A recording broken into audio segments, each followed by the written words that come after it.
ముఖ్యమంత్రి గారు వాళ్ళ ప్రజలతో మాట్లాడుతున్నారు. ఈ రోజు ప్రభుత్వం ఏ చర్యలు తీసుకుంది, ప్రజలకి ఏ రకంగా ముందుకు నడిపించాలి, ఏ రకంగా మీరు మా ప్రభుత్వానికి సహకరించాలి, ప్రభుత్వం తరఫున ఇంకా ఏ పద్ధతుల నియమాలు మనం పెడుతున్నాం, ఏ రకంగా కంట్రోల్ చేస్తున్నాం, ప్రభుత్వం మీకు అండగా ఏ రకంగా ఉంటుంది, ఈ సమస్యలు వచ్చే ఈ సమస్యలు ఏ రకంగా పరిష్కరిస్తాం, రేపు ఎకానమీని ఏ రకంగా చేస్తాం. ప్రతి రోజు కూడా ముఖ్యమంత్రులు ప్రజలతో ఒక సత్సంబంధాన్ని ఏర్పాటు చేసుకొని వాళ్ళకి ఒక కాన్ఫిడెన్స్ ఇస్తున్నారు.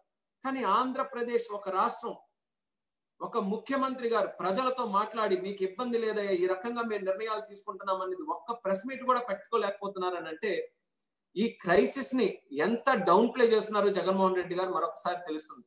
ఆయన అస్సలు పట్టించుకునేటటువంటి పరిస్థితుల్లోనే లేరు అన్నటువంటి విధంగా ఈ నిర్ణయాలన్నీ కూడా కొనసాగుతున్నాయి. దానికి తోడుగా ఈ రోజు ఉన్నటువంటి మంత్రులు గాని వాళ్ళ నాయకులు గాని అదే తోరణంలో మాట్లాడుతున్నారు. ప్రతి ఒక్కరు కూడా ఎవరు కూడా కొంతమంది మంత్రులు కూడా ఈ రోజు మాస్కులు లేవయ్యా, మాస్కులు ఇవ్వండి అని చెప్తే మాస్కులు అందరికీ కూడా అవసరం లేదు, కేవలం ట్రీట్ చేసే డాక్టర్లు కానీ ఎంతో అవగాహన రహితంగా ఈ రోజు మాట్లాడుతున్నారు. అసలు ఇలా ఉంటే రాష్ట్రం తాలూకు పరిస్థితి ఏంటి? కొన్ని కేసులు ఏమైనా తగ్గుతున్నాయి మన రాష్ట్రంలో? రోజు రోజుకి పెరుగుతూనే వస్తున్నాయి కదా కేసులు కూడా. మరి ఇటువంటి సమయాల్లో ఎంత జాగ్రత్తగా మనం ఉండాలి? ఈ లాక్డౌన్ సమయాల్లో ప్రజలకు ఏ రకంగా మనం కాన్ఫిడెన్స్ కలిగించాలి? చంద్రబాబు నాయుడు గారు ఈ రోజు ఎక్కడెక్కడ మన తెలుగు వారు ఉన్నారో వాళ్ళందరినీ కూడా తెలుసుకొని అక్కడ ఉన్నటువంటి రాష్ట్ర ముఖ్యమంత్రులకి, అక్కడ ఉన్నటువంటి అధికారులకి, మన రాష్ట్రంలో ఉన్నటువంటి ముఖ్యమంత్రి గారికి ఆయనకు కూడా లేఖలు రాసి ఫలానా చోట్ల తెలుగు వారు చిక్కుకొని ఉన్నారు, వాళ్ళకి సహాయ సహకారాలు అందించండి అని తన వంతుగా ఒక ప్రతిపక్ష నాయకుడిగా బాధ్యత తీసుకొని ఇవన్నీ కూడా చేస్తున్నప్పుడు ప్రభుత్వం తరఫున మీరు ఎంత పద్ధతిగా ఈ కార్యక్రమాన్ని చేయాలి?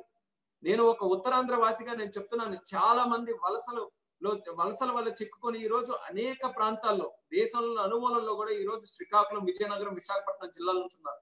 ఇంకా వేరే జిల్లాల నుంచి కూడా అవతల చిక్కుకున్నటువంటి వారు ఉన్నారు. వాళ్ళకి సహాయ సహకారాలు అందించడానికి ఒక యాక్షన్ ప్లాన్ ఏమైనా ఇప్పటికైనా తయారు చేశారా? ఇంకా లాక్డౌన్ కొనసాగిస్తారో లేదో అన్నటువంటి నిర్ణయం కేంద్ర ప్రభుత్వం తీసుకుంటుంది. లాక్డౌన్ కొనసాగిస్తే వాళ్ళ పరిస్థితి ఏంటి? అంతకంతకు ఉన్నటువంటి డబ్బులతో వాళ్ళు ఏదో ఎక్కడో రెంట్కో ఉండి ఏదో కొన్ని సామాన్లు కొనుక్కొని వాళ్ళ భోజనాలకి వాళ్ళు ఏర్పాట్లు చేసుకుంటున్నారు. మరి ఇన్ కేసు ఏదైనా లాక్డౌన్ పొడిగిస్తే వాళ్ళకి ఖర్చు పెట్టుకోవడానికి డబ్బులు లేక, తినడానికి తిండి లేక అలమటిస్తున్నటువంటి అటువంటి వ్యక్తులకి మన రాష్ట్ర ప్రభుత్వం తరఫున మనం ఏ కాన్ఫిడెన్స్ ఇస్తున్నాం? మనం ఏ యాక్షన్ ప్లాన్ మనం తయారు చేసుకుంటున్నాం? ఇన్ కేస్ లాక్డౌన్ ఏదైనా లేకుండా ఉన్నప్పుడు అటువంటి వాళ్ళకి సురక్షితంగా మళ్ళీ మన ప్రాంతానికి తీసుకొని వచ్చి ఒక క్వారంటైన్ జరిపి, లేకపోతే అవసరమైతే ఏదైనా వైద్య సదుపాయాలు కల్పించి వాళ్ళకి ఇంటికి తీసుకెళ్లేటటువంటి ఏర్పాట్లు ఏమైనా మనం చేసుకున్నామా? దీని మీద ఎక్కడ కూడా ఎటువంటి స్పందన కూడా లేనప్పుడు అటువంటి దూర ప్రాంతాల్లో ఉన్నటువంటి వ్యక్తులకి ప్రతిపక్షంలో ఉన్నటువంటి ఏ రకంగా మేము చెప్పగలం? ఈ యొక్క ప్రైమ్ రెస్పాన్సిబిలిటీ ఇది ఉన్నటువంటిది ప్రభుత్వం మీద ఉంటుంది. అటువంటి ప్రభుత్వం ఈ రోజు స్పందించకుండా గాలికి వదిలేసినట్టు మీరు అందరూ కూడా మాట్లాడుతుంటే అటువంటి వాళ్ళకి మేము ఏ రకంగా సహాయపడగలం? ఏ రకంగా వాళ్ళందరికీ కూడా అక్కడ ధైర్యం చెప్పగలం? అక్కడ కూడా ఉన్నాయి ప్రభుత్వాలు ఉన్నాయి, వాళ్ళు సహకరిస్తున్నారు. కానీ ఎంతకాలం భాష రానటువంటి ఆ ప్రాంతాల్లో వాళ్ళందరూ కూడా కష్టాలు పడి, ఈ భోజనాలకు ఇబ్బంది పడి, ఎవరికి ఫోన్ చేయాలో తెలియక, ఎవరికి సంప్రదించాలో తెలియక అటువంటి పరిస్థితుల్లో ఉన్నటువంటి ఆ వలసల్లో చిక్కుకున్నటువంటి తెలుగు వాళ్ళకి ఈ ప్రభుత్వం తరఫున ఏ ఏర్పాట్లు చేస్తున్నారు, ఏ యాక్షన్ ప్లాన్ తయారు చేశారు, ఏ టీం ని మీరు ఇచ్చేశారు అన్నది ఈ రోజు వరకు కూడా ప్రభుత్వం చేయలేకపోవడం, వాళ్ళ తాలూకా నిర్లక్ష్యం, వాళ్ళ తాలూకా వైఫల్యం అనేది కూడా తెలుగుదేశం పార్టీ తరఫున తెలియజేస్తున్నాం.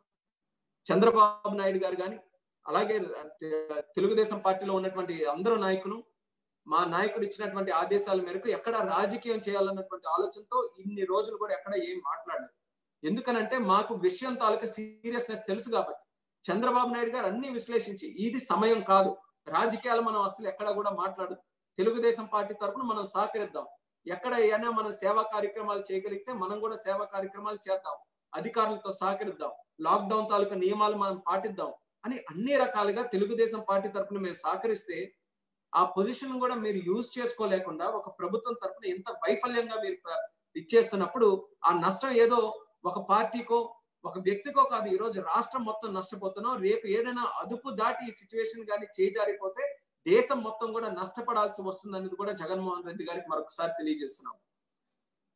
ఈ రాష్ట్రంలో ఎక్కడెక్కడ ఏ జిల్లాలో ఏ ఏర్పాట్లు చేసుకున్నారు, ఏ ఏర్పాట్లు చేసి ప్రజలకు ఏ రకంగా సహాయ సహకారాలు అందిస్తున్నారు? గతంలో కూడా మేము చెప్పాం, ఒక పోర్టల్ రిలీజ్ చేయండి, సింగిల్ పోర్టల్ కింద, ఒక సింగిల్ విండో కింద ప్రతిరోజు అవసరమైతే ఒక వ్యక్తితో, అవసరమైతే ముఖ్యమంత్రి గారైనా ఈ యొక్క చర్యలు మేము తీసుకున్నాం, పలానా వెబ్సైట్కి వెళ్ళినా, పలానా చోటుకి వెళ్ళినా మీకు అన్ని కూడా ఈ రోజు నిబంధనలు ఏవేవి ఉన్నాయి, ఎక్కడ ఏ రకంగా కూరగాయలు సప్లై చేస్తున్నారు, ఎక్కడ క్వారంటైన్ సెంటర్స్ ఉన్నాయి, ఎక్కడ మెడికల్ షాప్స్ ఎక్కడెక్కడ ఓపెన్ చేస్తున్నారు, ఏ సమయాల్లో ఓపెన్ చేసి, ఈ సింగిల్ విండో కింద మీరు ఇన్ఫర్మేషన్ అంతా కూడా ఎందుకు చేయలేకపోతున్నారు, ఇటువంటి సమయాల్లో డిజిటల్ గవర్నెన్స్ ని ఎందుకు వినియోగించుకోలేకపోతున్నారో అర్థం కానటువంటి పరిస్థితిలో ప్రజలందరూ కూడా చూస్తున్నారు.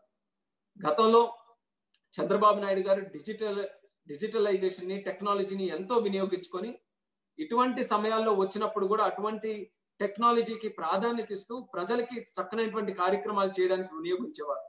ఈరోజు గతంలో ప్రభుత్వం చేసినటువంటి కార్యక్రమాల్ని మీరు రాజకీయంగా పక్కన పెట్టి ఏదో అవి చేస్తే మళ్ళీ వాళ్ళకి ఎక్కడ క్రెడిట్ వెళ్ళిపోతుంది అన్నటువంటి ఆలోచనతో ప్రజలకి ఒక మంచి కార్యక్రమం చేసేటటువంటి అవకాశం కూడా కల్పించుకోలేకపోతున్నారు అని అంటే అది మంచి పద్ధతి కాదన్నది కూడా ఈ సభాముఖంగా తెలియజేస్తున్నాం. మరి దానికంటే మరొక విషయం, అలాగే తెలుగుదేశం పార్టీ తరఫున చంద్రబాబు నాయుడు గారు కూడా డిమాండ్ చేశారు 5,000 రూపాయలు ఇవ్వాలని. మరి మీరేం చేస్తున్నారు?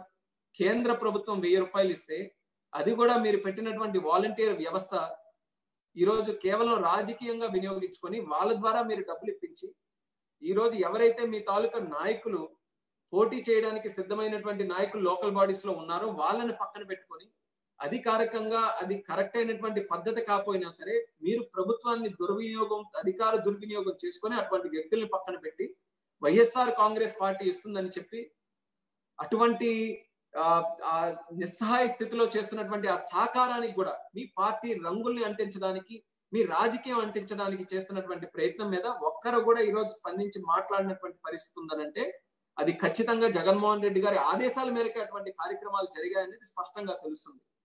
ఎక్కడ ఏ గ్రామంలో చూసినా సరే ప్రతి ఒక్క దగ్గర ఇదే రకంగా ఈ ఒక్క రేషన్ పంపిణీ కార్యక్రమం జరిగినా, ఆ 1000 రూపాయలు ప్రభుత్వం ఇచ్చినటువంటి పంపిణీ కార్యక్రమం జరిగినా, ఏదో తన పార్టీ సొమ్ముని మీరు ఖర్చు పెట్టి మీరు చేస్తున్నటువంటి విధంగా ఎన్నికల్లో ఓట్లు వేయండి అందుకోసమే ఇది చేస్తున్నారు అన్నటువంటి విధంగా మీరు మార్చుకొని ఈ యొక్క సిచ్యువేషన్ ను కూడా ఒక పొలిటికల్ సిచ్యువేషన్ గా మీరు మార్చుకున్నారనంటే అటువంటి దుర్బుద్ధికి మాత్రం నేను నిజంగా తీవ్రంగా మేము ఖండిస్తున్నాం. ఈ రాజకీయాలకు ఎంతటికైనా మానుకోండి, ఇది పరిస్థితి కాదు, ఇది ఆ సందర్భం కాదు. దయచేసి ప్రజల మీద దృష్టి పెట్టండి. ఈ యొక్క కరోనా వైరస్ ని ఏ రకంగా అరికట్టాలో దాని మీద ఒక సీరియస్ గా సరైనటువంటి నిర్ణయాలు మీరు తీసుకోండి. ప్రభుత్వంలో పనిచేస్తున్నటువంటి అధికారులు ఒక సూచన మేరకు ఇస్తే, ఒక ప్రశ్న మీకు వేస్తే వాళ్ళకి పుట్టగతులు లేకుండా మీరు చేస్తారా? ఏం తప్పు చేశారని వాళ్ళు కూడా ప్రజల గురించే మాట్లాడుతున్నారు కదా. ఈరోజు డాక్టర్ లాంటి వ్యక్తులకి మీరు చెప్పండి, ఎంతమంది డాక్టర్లు మీరు ఈ కరోనా వైరస్ కోసం పోరాడడానికి మన రాష్ట్రంలో మీరు కేటాయించారు? వాళ్ళలో ఎంతమందికి మీరు పీపీ ప్రొటెక్షన్ యూనిట్స్ మీరు కల్పించగలిగారు? వాళ్ళలో ఎంతమందికి మీరు మాస్క్ కల్పించగలిగారు? ఈ విషయాల మీద ఎక్కడైనా సరే ఎవరైనా ప్రశ్నిస్తే అటువంటి వారికి మీరు రాజకీయంగా కక్ష సాధించుకోవడానికి వాళ్ళకి సస్పెండ్ చేయడం, వాళ్ళకి ప్రభుత్వ యంత్రాంగాన్ని ఇచ్చేసి ఉపయోగించుకొని వాళ్ళని హెరాస్ చేయడం, ఇటువంటి విషయాల్లో మీరు ప్రభుత్వాన్ని మీరు వినియోగించుకుంటున్నప్పుడు మరి రాష్ట్రం ఈ కరోనా వైరస్ నుంచి బ్రతికి బట్ట కట్టేది ఎలా? పేదవాడికి మనం ఏ రకంగా మనం ధైర్యం చెప్పగలం? అందుకనే రాజకీయాలని మేము ఎందులో ఇన్వాల్వ్ చేయకూడదని ఎంత ప్రయత్నించినప్పటికీ కూడా మీరు చేస్తున్నటువంటి ఇటువంటి అరాచకాలని, మీరు తీసుకుంటున్నటువంటి ఇటువంటి రాజకీయ నిర్ణయాలనైనా సరే ఒక బాధ్యత కలిగినటువంటి ప్రతిపక్షం కింద ఎత్తి చూపించాల్సినటువంటి బాధ్యత మా మీద ఉంది. కాబట్టి ఈ రోజు ఈ విషయాలన్నీ కూడా మేము చెప్తున్నాం. ఎప్పటికైనా సరే సర్దుబాటు చేసుకొని సరైనటువంటి నిర్ణయాలు ఈ కరోనా వైరస్ మీద మీరు తీసుకోండి. ఈ సిచ్యువేషన్ ని సీరియస్ గా తీసుకోండి. కొన్ని దేశాలు మీరు చూడండి, ఏ రకంగా సరైనటువంటి నిర్ణయాలు తీసుకోలేకపోతే ఈ రోజు చల్లా చెదురు అయిపోయినాయి. ఈ రోజు అటువంటి దేశాల్లో శవాళ్ళు కూడా మొయ్యడానికి ఈ రోజు ప్రజలు లేకుండా అయిపోతున్నారు. అటువంటి పరిస్థితి మాత్రం ఎప్పుడు కూడా మన దేశానికి రాకూడదు. ముఖ్యంగా మన రాష్ట్రానికి, మన లాంటి జిల్లాలకి, మన ప్రజలకు కూడా రాకూడదు. దానికోసం మేము రాజకీయాలకు అతీతంగా మేము సహకరించడానికి ఇప్పటి వరకు కూడా మేము ముందుకు వస్తూనే ఉన్నాం. దయచేసి ఈ యొక్క సిచ్యువేషన్ ని రాజకీయంగా మీరు వినియోగించుకోవాలన్నటువంటి ఆలోచనని మానుకొని ప్రజలకి మంచి చేయడానికి మీరందరూ కూడా ముందుకు రండి. జగన్మోహన్ రెడ్డి గారు సీరియస్ గా మీరు ఒక ప్రెస్ మీట్ పెట్టి రాష్ట్ర ప్రజల్ని ఉద్దేశించి ఏం చేస్తే బాగుంటుంది, రాష్ట్ర ప్రజలకి మీరు ఏం చేయబోతున్నారు, ఏం చేశారు, ఏ రకంగా కాన్ఫిడెన్స్ ఇస్తున్నారు అనేది ఈ విషయాలు ఒక ముఖ్యమంత్రి కింద మీరు చేయాల్సినటువంటి తక్షణ కర్తవ్యం ఇది. అందరు ముఖ్యమంత్రులు కూడా చేస్తున్నారు. కానీ మీరు ఒక్కరే ఎందుకో ఈరోజు దాక్కునేటటువంటి పరిస్థితిలో ఉన్నారు.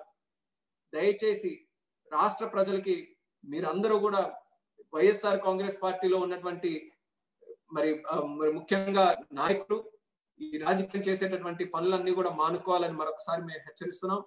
మరి అలాగే ఈ యొక్క నిర్ణయం ఏదైతే ఎలక్షన్ కమిషన్ ని రమేష్ కుమార్ గారిని కూడా తొలగించడం కూడా రాజకీయ నిర్ణయంగా మేము పరిగణలోకి తీసుకొని దాన్ని కూడా మేము ఖండిస్తున్నాం. ఇటువంటి సమయాల్లో అటువంటి నిర్ణయాలు తీసుకోవడం కరెక్ట్ అయినటువంటి విషయం కాదు.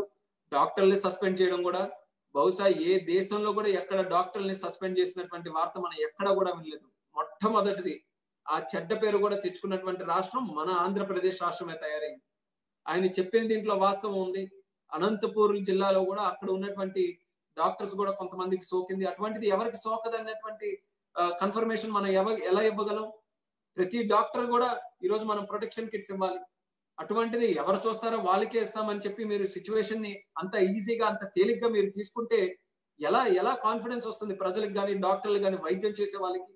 ఈరోజు వైద్యం చేసే వాళ్ళు కూడా ముందుకు రావడానికి మాకే సరైన ప్రొటెక్షన్ లేకపోతే మేము ప్రజలకి ఏ రకంగా మేము ట్రీట్ చేయగలమని వాళ్ళే చెప్పే పరిస్థితిలో ఉన్నారు.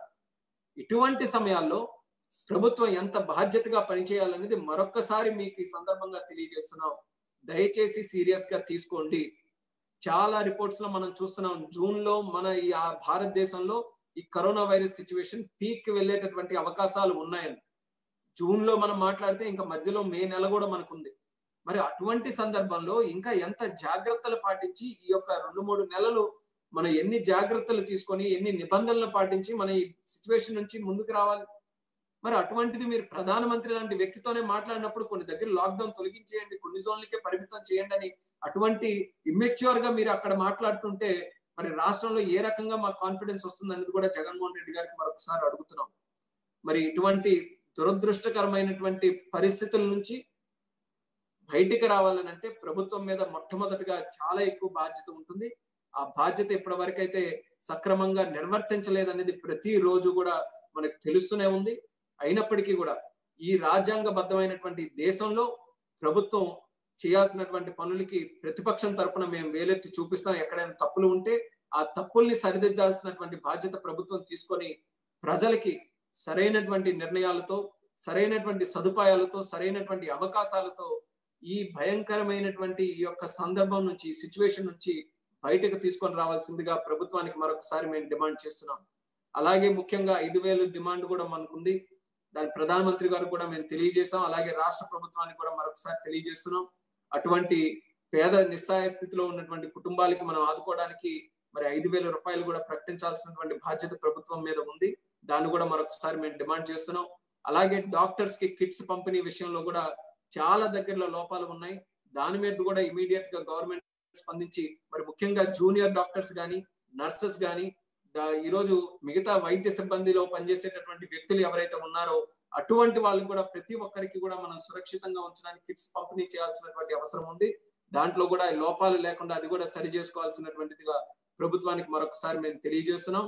మరి అలాగే ఈ రాబోతున్నటువంటి కాలంలో చాలా స్ట్రిక్ట్ గా ఈ యొక్క కరోనా వైరస్ ని కంటైన్ చేయడానికి ప్రభుత్వం తరపున సరైనటువంటి నిర్ణయాలు తీసుకుంటారని, ఈ రోజు ప్రతిపక్షం తరపున ఏదైనా చెప్పినప్పుడు దాన్ని చక్కనైనటువంటి సూచనలుగా తీసుకొని అది ఎంతవరకు వాస్తవం ఉందో తెలుసుకొని దాని మీద వాళ్ళు స్పందిస్తారని, ఊరికే రాజకీయం చేస్తూ ఏదో మేము మాట్లాడాం కాబట్టి దాని ప్రతిపక్షం కింద మాట్లాడాలన్నటువంటి విషయాలని ఈ సందర్భంలో పక్కన పెడతారని కూడా దయచేసి వైఎస్ఆర్ పార్టీ నాయకులు కూడా మేము కోరుకుంటున్నాం. ఇది రాజకీయం చేయాల్సినటువంటి సమయం కాదు. ప్రజలకి మనం కాన్ఫిడెన్స్ ఇవ్వాలి.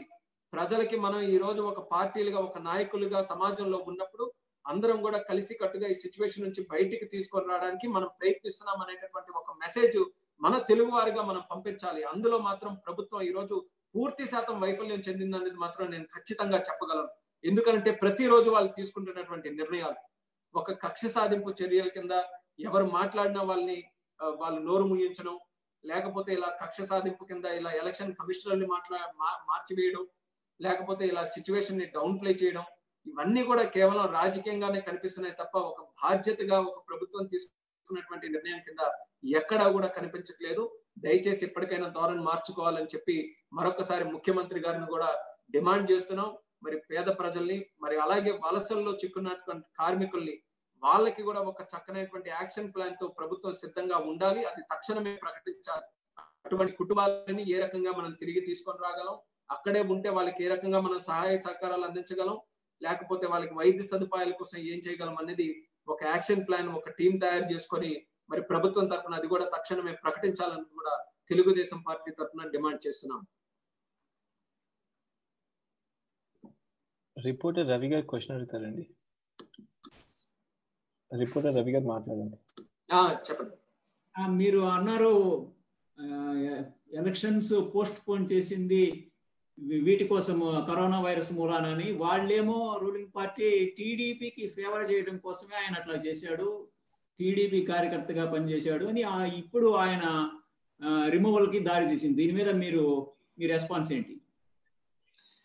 మొట్టమొదటి రోజు నుంచి చెప్తున్నాం, రమేష్ కుమార్ గారు ఎప్పుడు కూడా తెలుగుదేశం పార్టీకి సహకరించారనో అటువంటి విషయాలు ఎక్కడా కూడా లేవు. ఆయన బాధ్యత కింద ఆయన ఎలక్షన్ కమిషనర్ గా ఉన్నప్పుడు ఆ నిర్ణయం తీసుకొని ఆ రోజు ఉన్నటువంటి పరిస్థితుల్లో ఎలక్షన్స్ పోస్ట్ పోన్ చేయాలని ఆయన నిర్ణయం తీసుకున్నారు. మేమేం చెప్పాం, కరోనా వైరస్ సీరియస్ గా ఉంది, దయచేసి ప్రభుత్వం కూడా దీని మీద దృష్టి పెట్టాలని చెప్పాం. ఎలక్షన్స్ కరోనా వల్ల పోస్ట్ పోన్ చేయాలనేది కంటే మేము ఎప్పుడే అన్నాం, బీసీల రిజర్వేషన్ తగ్గించారు, బీసీల రిజర్వేషన్ పెంచాలని చెప్పి మేము ఆ రోజు వెళ్ళాం. అయితే కరోనా సిచ్యువేషన్ చూసుకొని రమేష్ కుమార్ గారు చేశారు. కానీ అటువంటి సిచ్యువేషన్ లో ఆయనకి బాధ్యత ఉంటే ముఖ్యమంత్రి గారు ఇటువంటి సిచ్యువేషన్ వస్తుందని ఆ రోజే ఆయన గమనించి ఆ రోజు ఆయన కూడా దాని నిర్ణయానికి సహకరించి చేయాలి. కానీ ఆ రోజు ఎంత పోరాడారండి. ఆ రోజు కరోనా వైరస్ ని కూడా ఈ రోజు లైట్ గా తీసుకునేటటువంటి విధంగా సుప్రీంకోర్టుకి రమేష్ కుమార్ గారి మీద వెళ్ళారు. సుప్రీంకోర్టు కూడా రమేష్ కుమార్ గారు తన డెసిషన్ ని ఏకీభవించింది. అదే రకంగా ఎంతవరకు దాన్ని తీసుకుని వెళ్ళారనంటే, మీరు ఒక మాటే చెప్తున్నారు తెలుగుదేశం పార్టీ తాలూకు వ్యక్తి అని, మరి ఇంకో మాట మీరు చెప్పట్లేదు. ఒక ముఖ్యమంత్రిగా ఉంటూ ఒక ఐఏఎస్ అధికారి తన సక్రమైనటువంటి బాధ్యత నిర్వర్తిస్తున్నప్పుడు కులం ముద్ర కూడా వేశారు. ఎక్కడ కూడా దేశంలో అటువంటి చర్య ఎక్కడ కూడా జరగలేదు. అది కేవలం జగన్మోహన్ రెడ్డి గారికి అటువంటి ఆ క్రెడిట్ కూడా దక్కుతుంది. ఒక కుల ముద్ర వేసినటువంటి పరిస్థితి ఈ రోజు ఒక చక్కని బాధ్యత కలిగినటువంటి వ్యక్తి మీద వేశారు. దీన్ని మేము తీవ్రంగా ఆ రోజు ఖండించాం, ఈ రోజు కూడా ఖండిస్తున్నాం. ఆ నిర్ణయానికి తెలుగుదేశం పార్టీకి సంబంధం లేదు. అది ఎలక్షన్ కమిషన్ గా ఆయన తీసుకున్నటువంటి నిర్ణయం. కానీ ఆ నిర్ణయం మీద ఉన్నటువంటి బాధ్యతకు మాత్రం మేము ఏకీభవిస్తున్నాం. కరోనా వైరస్ అనేది సీరియస్ సిచ్యువేషన్. ఆ సీరియస్ సిచ్యువేషన్ మీద ఏదైతే రమేష్ కుమార్ గారు నిర్ణయం తీసుకున్నారో దట్ ఈస్ వెరీ గుడ్. ఎప్పుడైతే మళ్ళీ ఎలక్షన్లు ఆపేమనలేదు కదా, ఎలక్షన్లు ఈ సిచ్యువేషన్ లో జరపడం మంచిది కాదని చెప్పారు. అటువంటిది ప్రభుత్వం కూడా దానికి అనుగుణంగా ముందుకు నడుచుకోవాలి. సరే, ఈ సిచ్యువేషన్ అంతా అయింది. ఇప్పుడు మనం చాలా క్రూషియల్ స్టేజ్ లో ఉన్నాం. కరోనా వైరస్ తాలూకా కేసులు రోజు రోజుకి దేశంలో పెరుగుతున్నాయి, రాష్ట్రంలో కూడా ఎక్కడికక్కడ బయటకు వస్తున్నాయి. ఇటువంటి సమయాల్లో రహస్య జీవో తీసుకొని వచ్చి అంత అర్ధాంతరంగా ఈ రోజు రమేష్ కుమార్ గారిని మార్చాల్సినటువంటి పరిస్థితి ఎందుకు వచ్చింది అంటే, కేవలం వాళ్ళ కక్ష పెట్టుకున్నారు రమేష్ కుమార్ గారి మీద, వాళ్ళ మాట వినలేదని, లేకపోతే వాళ్ళు చెప్పినట్టు నడుచుకోలేదని. అంటే ప్రభుత్వం చెప్పుకున్నట్టు ఎలక్షన్ కమిషనర్ గారు నడుచుకోవాలా? ప్రభుత్వాలకి అనుగుణంగా ముఖ్యమంత్రి గారికి అనుగుణంగా ఎస్సీసీ నడుచుకోవాలా? వాళ్ళకి యునానిమస్ గా ఒక అధికారం లేదా? అసలు రాజ్యాంగం అంటే జగన్మోహన్ రెడ్డి గారు చదువుతున్నారా, తెలుసుకుంటున్నారా? ఇవన్నీ కూడా తెలియనందుకు ఒక ఇమ్మెచ్యూర్ గా తీసుకున్నటువంటి డెసిషన్ మీద ఆయన ఈగో హర్ట్ అయి ఆయన ఈ రకంగా ఈ యొక్క సిచ్యువేషన్ కూడా ఇంకా కంటిన్యూ చేసుకొని, ఒక పక్కన కోవిడ్ ని మనం అరికట్టాల్సినటువంటి పరిస్థితి ఉన్నా సరే ఇంకా రాజకీయంగా రమేష్ కుమార్ గారు ఆయన నాకు నచ్చినటువంటి డెసిషన్ ఆయన తీసుకోలేదు. ఆ రోజు నేను ఒక మాట అంటే ఆయన ఒక మాట అన్నాడు. నేను ముఖ్యమంత్రిగా ఉంటే ఆయన ఏదో ఎస్సీసీగా ఎందుకు ఆ రకంగా ప్రవర్తించాలి? అదే అండి ఈ రోజు కోవిడ్ సిచ్యువేషన్ లో ఉన్నప్పుడు నిర్ణయించాల్సింది అదా? సో ఇదంతా కూడా కేవలం వాళ్ళు రాజకీయంగా చేస్తున్నటువంటిది. మేము అదే అంటున్నాం, దయచేసి మీరు రాజకీయంగా చూడొద్దు. కోవిడ్ సిచ్యువేషన్ ని సీరియస్ ఎమర్జెన్సీ కింద పరిగణలోకి తీసుకొని దానికి అనుగుణంగా అడుగులు వేయండి అని మరొకసారి జగన్మోహన్ రెడ్డి గారికి తెలియజేస్తున్నాం.